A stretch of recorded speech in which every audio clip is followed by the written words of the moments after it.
Dan Perkins Media presents a unique and exciting program. Truth Starts Now, a conversation with Dan Perkins.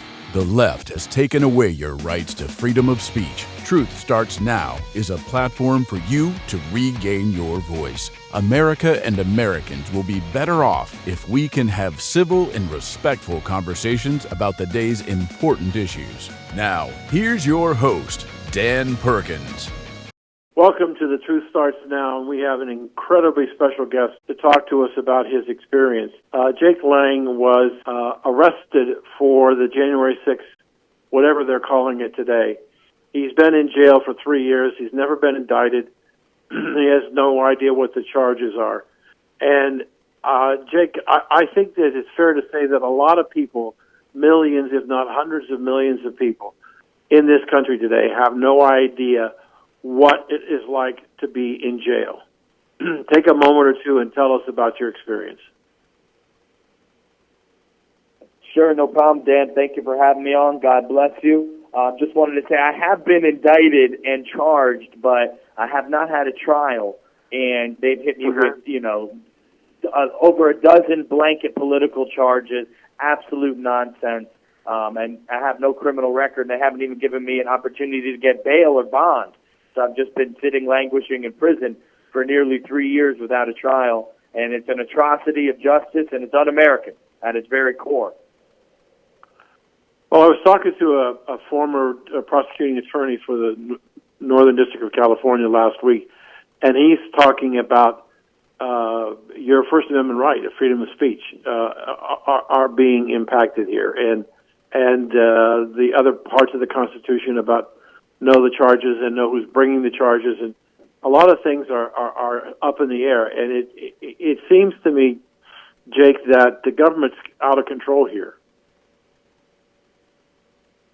Well, very much so. I mean, Joe Biden's corrupt Department of Justice and the FBI Gestapo have really just run rampant with political persecution here.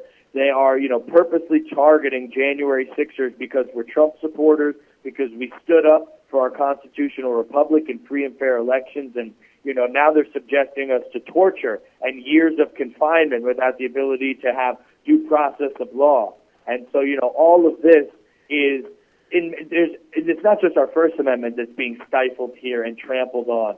Pretty much every single constitutional amendment you can think of, right to be free from cruel and unusual punishment, the right to have equal application of the law in the 14th Amendment, the right to have a fair jury trial, the right to have access to your legal counsel and the evidence that is alleged against you, the right to have your freedom of speech be heard. They've tried to silence me many times in these last 3 years, including right now. They've stuck me in solitary confinement. I'm blessed by God to be able to have a voice from here, but this is torture. This is inhumane.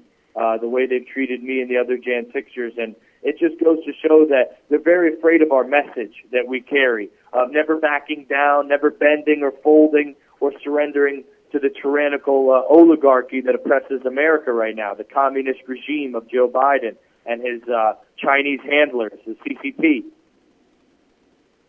Yeah, and what's happened is they originally talked about insurrection, and then they kept knocking it down. Now they're talking about riots, and so the government is positioning what took place, diminishing in its importance, and diminishing the reaction of which the government took place.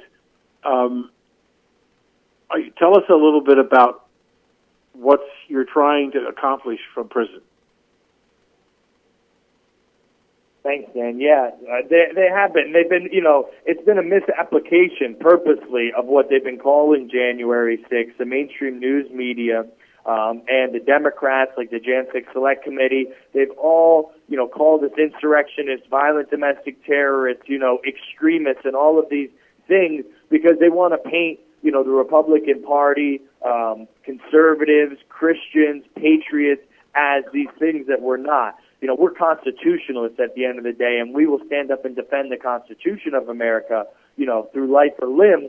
But that doesn't make us extremists. That makes us our 1776 founding fathers. We're on the same wavelength and same thought process, that liberty and freedom in this country is sacred and needs to be defended with full vigor and full force at every single turn, politically and in other ways.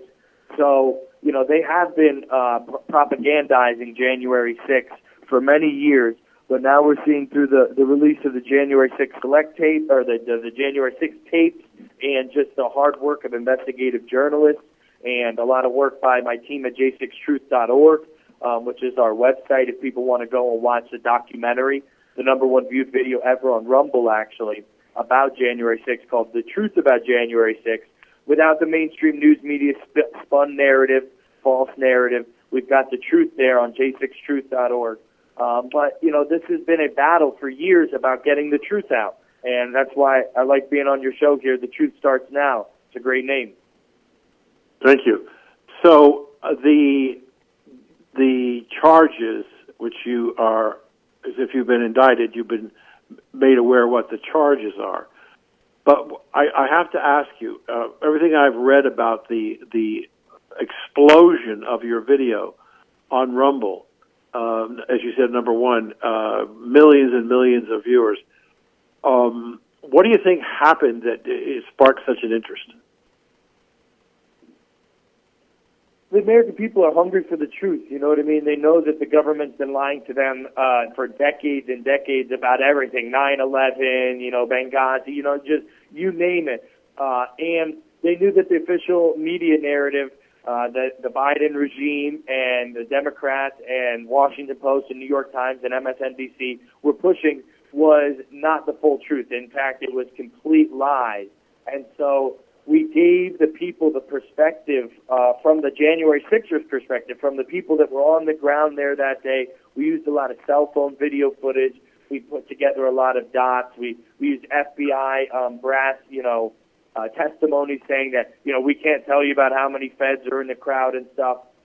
And people took it and they attached themselves to it, and they used it as a weapon, I guess, to combat the lies. And people were sharing it with their friends, their family on social media. It was the go-to piece of content, documentary, to really, enlighten people about, hey, I know everybody's heard about January 6th, but check out this perspective. Check out the perspective from the protesters that were on the ground, and not, the government official lies and nonsense. So I think that's why people really have come to appreciate that documentary, because it's the only one that answers the question of what really happened on January 6th, not what they want to try to contrive the narrative as. Jake, again, we heard over the weekend from people saying that the government will not release how many FBI, NSA, and other agents were in the assembly of people that were there. Do you have any data as to how many you think government officials were involved in the protests? I mean, we have Representative Massey, who has openly claimed, with backed up information that he's done his research on, that there were over 200 federal agents in the crowd that day, stemming from many different federal agencies working in concert for an orchestrated attack on the American people to paint Trump and his supporters as domestic terrorists. Over 200. And that comes from the DHS, Department of Homeland Security, FBI, other different agencies that were working inside the crowd, confidential human sources, basically paid actors by the FBI to be there, infiltrating groups like the Proud Boys and the Oath Keepers. And, I have to mention this too, Dan, because I believe with my whole heart that January 6th was an orchestrated and planned event by the Democrats, by the Democrat leaders, to try to paint Donald Trump and his supporters as domestic terrorists, as I said. There's also another component about January 6th that I firmly believe in the core of my being, that the spirit of our founding fathers, the love of God and the love of country, and the refusal to bend and to break the tyranny and a stolen election where they're installing a communist, despotic leader like Joe Biden into our office, was on the Patriots that day. And while we were there with peaceful intentions, when our own some government officials, like the Capitol Police, uniformed tyrants, turned their weapons on us, we defended our homeland. We defended our Constitution. We defended the unarmed patriots around us, like myself. And so you have this two-prong, really, understanding of January 6th that I have from, studying it, being a part of it, that it was an orchestrated attack, but the American people also refused to back down to tyranny that day. And I think January 6th should be remembered as a day where free men stood against tyrants. What is your, because we're almost out of time on this segment, and I'll let the audience know we have to hang up and then bring it back in because of prison regulations. So don't go away when we hang up here. What do you hope is the outcome? We're going to talk in the second half about the Supreme Court. How did that come about? The courts involved. Yeah, I mean, the outcome has always been to be able to get a fair jury trial and acquit myself of the accusations against me. But that seems, it's virtually impossible in Washington, D.C. There are so many liberals that hate Donald Trump and hate his supporters here that we have these very biased jury trials. And so we've had to seek reprieve from other legal avenues, and we've pushed my case up to the Supreme Court. Me and two other January 6ers filed against the obstruction of Congress charge. We were accepted, and this is about to set the stage for a massive showdown that could clear out the prisons, hundreds of January 6ers from their prison cell, and keep Donald Trump out of prison. So when I come back, Dan, I'll explain more about that massive Supreme Court case. Okay, so we need to go now? Go ahead, Dan. Give me 1 second. This is Dan Perkins, host of The Truth Starts Now, and we have a fascinating continuing conversation with Jake Lang, who is sitting in the District of Columbia jail for 3 years for his supposed participation in the January 6th, whatever it's called today, currently called a riot. Jake, I understand that last week the Supreme Court decided they would like to see the video and hear the story. Yeah, so we're celebrating in the January 6th community. Currently it's a community of 1,200 and some odd persecuted Americans, and tens of thousands of our family members and millions of our supporters. We're celebrating that the Supreme Court has decided to pick up the case of a particular charge that they used as a blanket political charge, basically a weaponized instrument of tyranny against, about 327 January 6ers plus Donald Trump. And this charge is a 20-year maximum felony charge. It's called a 1512C2 obstruction of Congress. And so what they're alleging is that the January 6ers obstructed Congress by tampering and destroying documents. That's what the actual letter of the law says. And my legal team and the January 6ers, we opine that it's not even, I didn't even make it inside the building, Dan, so how could I destroy documents, tamper with them, obfuscate them, doctor them? So basically the federal prosecutors have misapplied this law. They've over broadly used it to, as a bludgeoning tool to arrest and imprison hundreds of Americans. And so through the court proceedings, my district court judge, Carl Nichols, he dropped and dismissed this charge originally because he even realized it was ridiculous, that the prosecutor should have never used it. This law has nothing to do with January 6th. It's a blanket political charge. Then the prosecutors appealed it to the D.C. District Appeals Court. The District Appeals Court overturned my judge's decision to drop the case, so I had it back on me. And then the only left recourse then was for me and my legal team to file in the Supreme Court. I filed. Two other Jan 6ers, Fisher and Miller, filed in behind my legal team. Fisher was accepted, and we're awaiting our hearing. And so this is a massive moment for the January 6th community, like I said, because it kind of shines a light at the end of the tunnel that maybe we are going to have a little bit of justice. Because as of right now, Dan, we've been getting railroaded in the Washington, D.C. courtrooms. Absolutely slayed. It's a 99.7% conviction rate for jan6ers, and none of us have gotten off of felonies. That's only one or two people got acquitted of misdemeanors, but people like myself who have felony charges, it's a 100% conviction rate thus far. So, tell me about the what's going to happen with the Supreme Court. What do you know when you're going to have an opportunity to speak to the court? My legal team's looking like we're going to go in front of them in June of this upcoming year. So there's a little longer to wait, but justice sometimes takes its time to root itself out. We've been really taking so many losses in the Jan6 community, so much hurt and destruction by the FBI, ripping apart families, dragging people out of their homes, kidnapping them and throwing them in these torture chambers in various parts of the country. And so this is kind of like the turnaround moment that we've been waiting for. And I think that these George Soros federal prosecutors, Dan, they're shaking in their boots.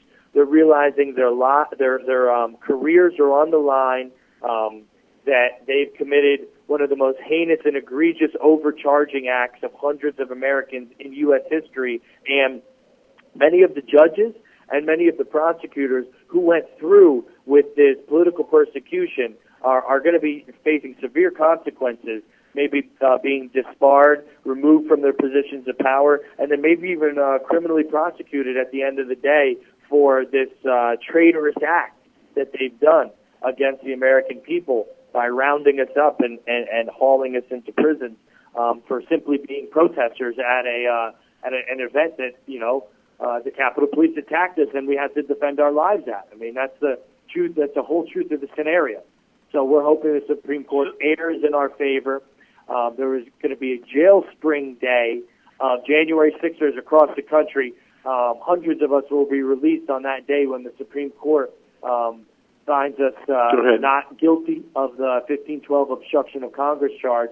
And on top of that, the cherry on top of this cake is Donald Trump himself will be saved from the political hunt on that particular charge, which is a very serious 20-year maximum felony.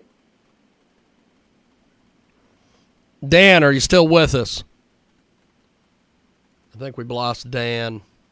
So Jake, what I want to know, okay, so you're going to have to spend perhaps as much as another 6 months or so in jail because the court may not rule until the end of their term. Is that correct? Yeah, that's correct. And all that time without a trial. Actually, in 38 minutes from right now, Dan, I'm going to a impromptu court appearance. They have me scheduled for a telephonic, calling into the court via telephone. I have a status conference that just popped up after the Supreme Court ruled on Wednesday that they were taking this case. Now I have a court appearance here on Monday that was not scheduled. So we're going to be talking to my judge here shortly. I believe I will be, God forbid, I will be detained until the Supreme Court decides to hear this case without a trial, indefinitely. Indefinite detention with no trial for 1,070 days now, Dan Perkins. This is what tyranny actually looks like in America. This is not, founding fathers and powdered wigs. I'm currently going through tyrannical oppression in America. Right. So Jake, let's try and think positively for a moment. That you're successful and the court agrees with you. Do you have any recourse against the government for what they've done? You and all the rest of the people? I mean, of course we do. I mean, the lawsuits that are going to come out of January 6th are going to be so crippling to the Bureau of Prisons, to the U.S. Marshals, to D.C. jail, to the courts that have oppressed us and stripped us of our rights. I personally, I wrestle with this all the time. My relationship with God and the teachings of my Lord and Savior Jesus, tells us that when somebody takes something from you, to not even ask for it back. And when they tell you to go 1 mile, to say, I will go 2 with you. And so for me, I don't really want their blood money. I don't want, I just want liberty for my fellow Jan 6 political prisoners, and I want the American people to learn from the persecution that we have undergone, what tyranny looks like in America, and how we need to better arm ourselves in truth and in the ability to stand up against this persecution through political means, through judicial means, and through any means necessary that we need to defend our country and our liberties.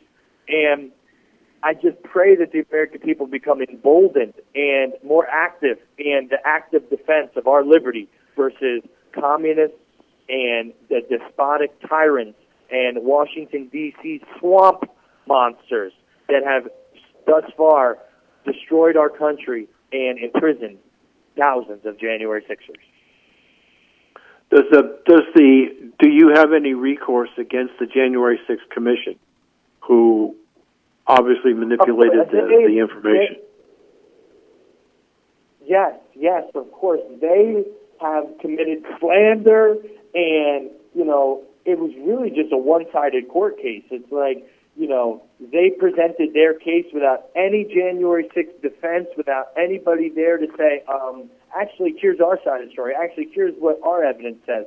It was a one-sided Soviet show trial that was really reprehensible, and I think put a huge stain on the American way of life as far as what the people around the world look at the fairness of our justice system. I mean, I'm sure even at that point, actually, even Putin, because that was right around when the Ukrainian and Russian war started, even Vladimir Putin himself said, you guys have no right to ever point fingers and claim hierarchy on a righteousness scale or on, a scale of not imprisoning for people for political reasons to Russia anymore.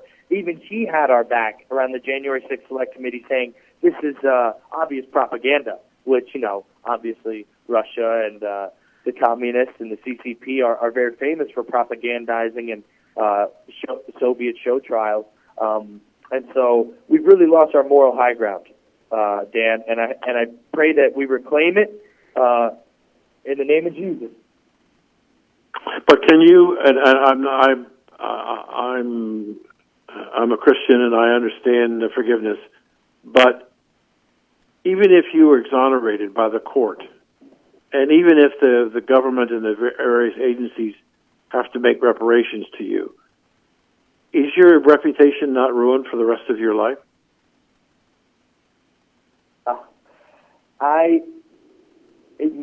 Many people's lives have been completely destroyed. Their family businesses they've run for generations, uprooted and destroyed. Kids hurt indefinitely.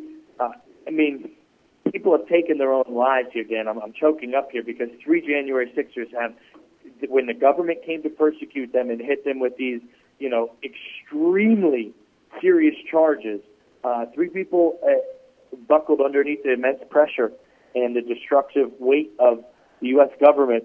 And we've lost lives. We've lost things that we can never get back. But money will never replace those things. And I believe my reputation will be vindicated and has already been vindicated in the court of public opinion. You go and watch The Truth About January 6th on j6truth.org. You're going to see a video of me saving the life of a black protester, my friend Philip Anderson. I didn't know him on January 6th. God just put us in the right place at the right time. He was nearly killed by Capitol Police brutality. On video, I'm caught dragging him out of a human dog pile that they murdered Roseanne Boylan in. And, millions of people have seen that. Tens of millions of people have heard my interviews. We were on Charlie Kirk last week, Grant Stinchfield, Lou Dobbs, explaining ourselves and telling the truth about January 6th. So in the court of public opinion, I believe that I've already been vindicated, and now it's time for the Washington, D.C. juries and the justice system to start. You have 1 minute remaining. To go ahead and catch up with what tens of millions of Americans already believe. Jake, we've been told we only have 1 minute left. Tell our audience how they can follow you and what's happening to you and the other January 6ers. Yeah, guys, you guys go to my Twitter, which is Jake Lang, J6.